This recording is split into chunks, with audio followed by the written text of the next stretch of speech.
Concedo a palavra ao deputado Otávio Leite, afiliado do ex-presidente Juscelino Kubitschek, representando pelo PSDB. Senhor presidente, senhores deputados, devo confessar a todos a emoção que me toma nesse momento, para usar a palavra numa homenagem àquilo que se denominou a certa altura, 50 anos atrás, a chamada metassíntese,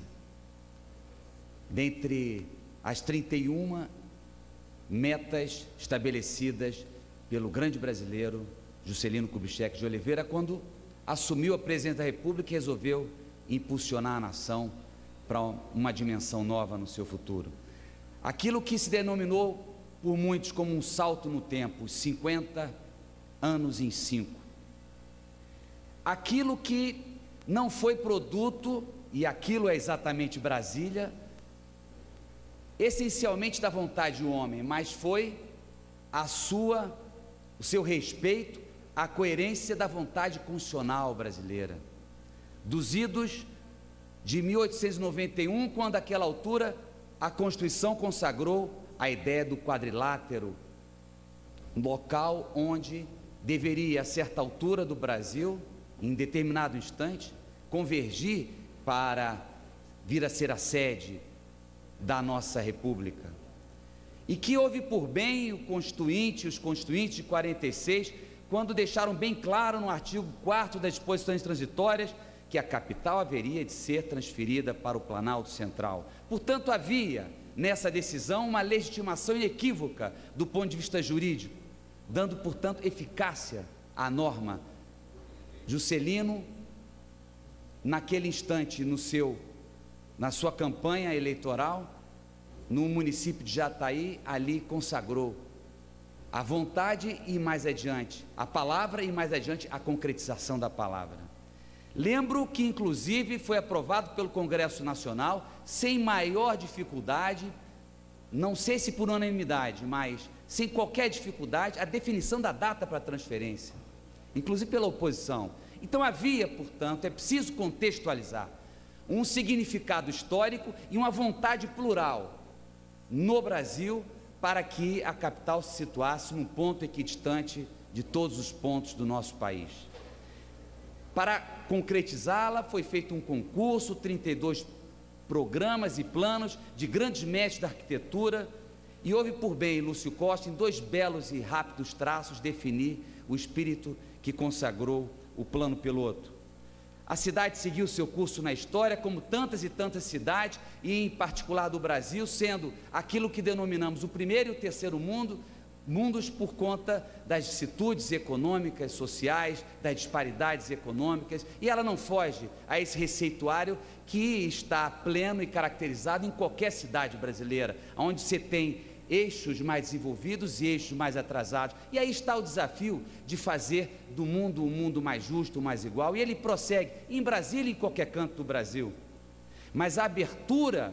do desenvolvimento brasileiro do Centro-Oeste, eu fico a imaginar, e essa comunicação com o Norte, o que seria se não fosse Brasília? Esse reconhecimento tem que ser feito.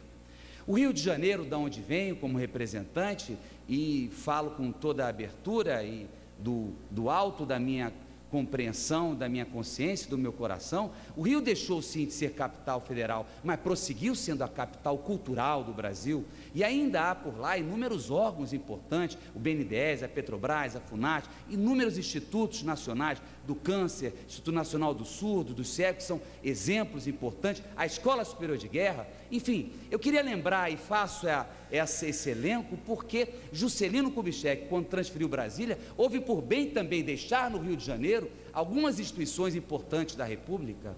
e embora eu cultive imensa admiração e respeito pela bancada de Brasília aqui no Congresso, tenho que ser sempre vigilante para que não tentem a cada instante transferir outros tantos órgãos para Brasília, por conta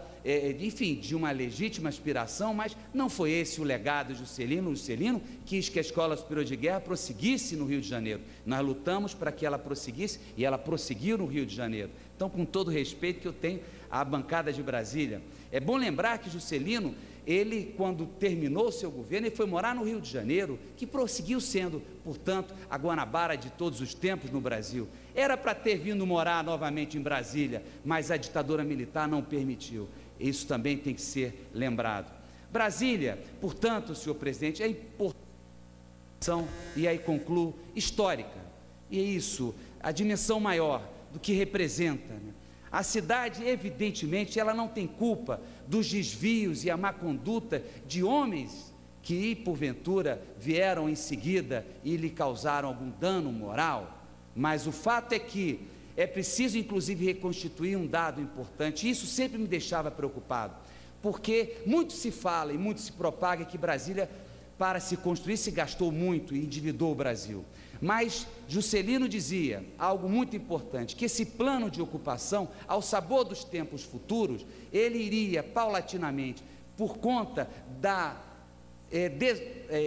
transferência de propriedades onerosamente, ou seja, da venda das propriedades públicas, ao sabor, enfim, dessa digressão e dessa concatenação histórica, haveria de repatriar aos cofres públicos os recursos que foram gastos em Brasília, né?